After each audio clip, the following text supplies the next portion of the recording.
Hi everybody, welcome back to my channel on Feynman integration. I just saw a post by QN Cubed where he says that he will be solving this integral two different ways.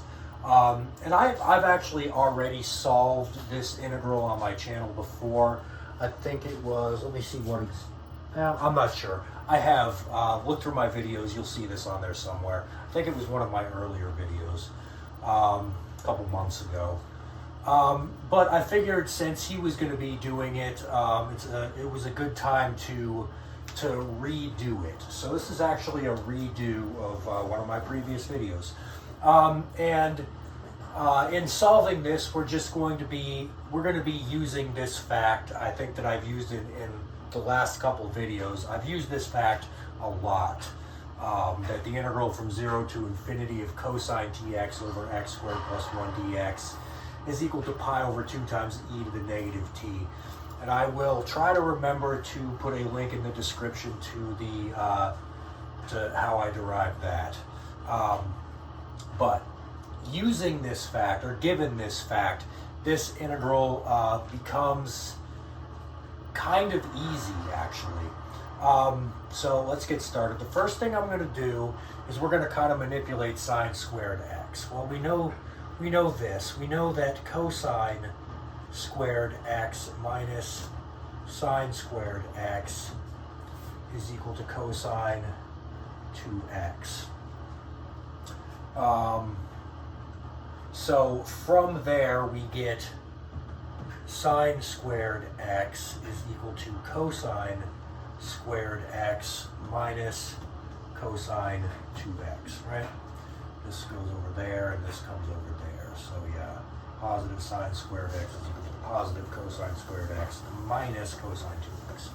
Okay, well this gives us sine squared x is equal to 1 minus sine squared x minus cosine 2x.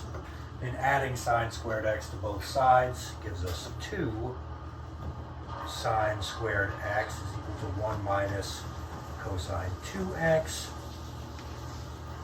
And then we divide both sides by 2 to get here. All right, so I'm going to rewrite this integral using the fact that sine squared x is equal to 1 minus cosine of 2x over 2. So our I becomes the integral from 0 to infinity of 1/2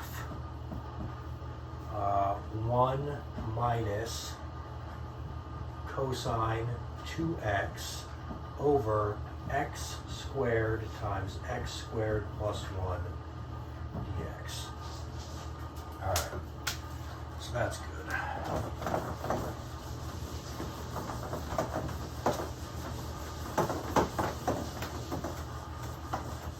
Oops, I didn't mean to erase that top part. I'm going to rewrite that.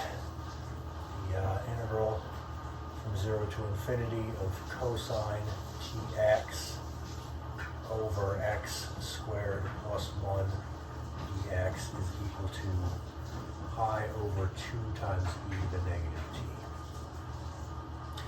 All right. So now we'll create a function of t closely resembling our I. So f of t is equal to 1/2 the integral from 0 to infinity of 1 minus cosine tx over x squared plus 1 dx. Okay, and we will note that f evaluated at 0 will give us 0, and f evaluated at 2 will give us back our I. All right, so now we're going to take a derivative with respect to t using the Leibniz rule for differentiation under the integral sign. So what we'll get for our f prime of t is 1/2 the integral from 0 to infinity. This first part will drop out because it's constant with respect to t. The negative will change to a positive because we're taking the derivative of cosine. So that will just be a, oh, I'm sorry. I forgot the x squared at the bottom.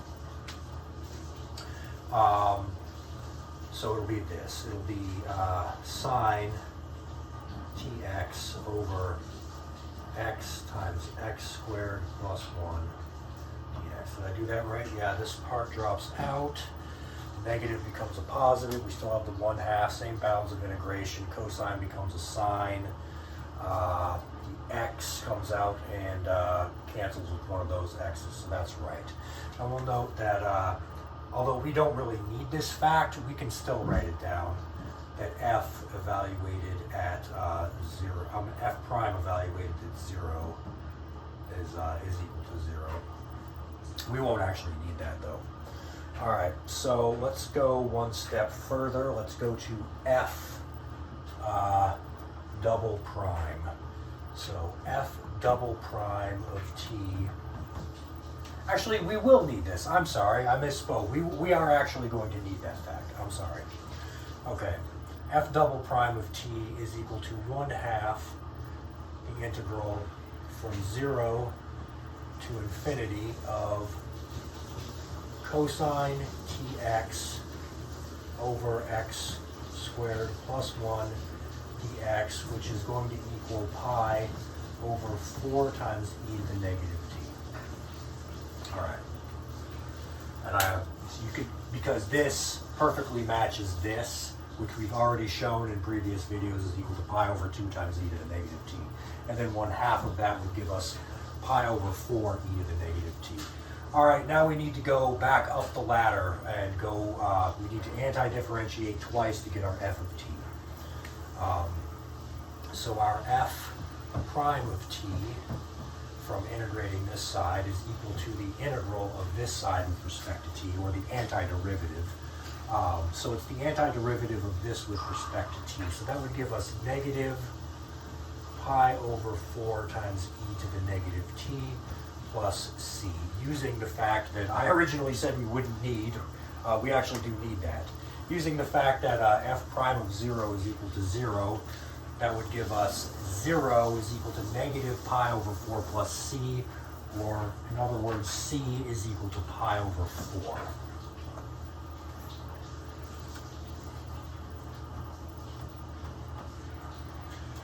All right, we need to get back to f of t, so we're going to anti-differentiate one more time. That'll give us f of t is equal to, well, let's see, this is going to be pi over 4 times e to the negative t plus pi over 4 t plus c. F at 0 is equal to 0. That's going to give us 0 is equal to pi over 4 plus 0 plus c, or c is equal to, this time, negative pi over 4. Right? 0 is equal to pi over 4 plus c. c is negative pi over 4.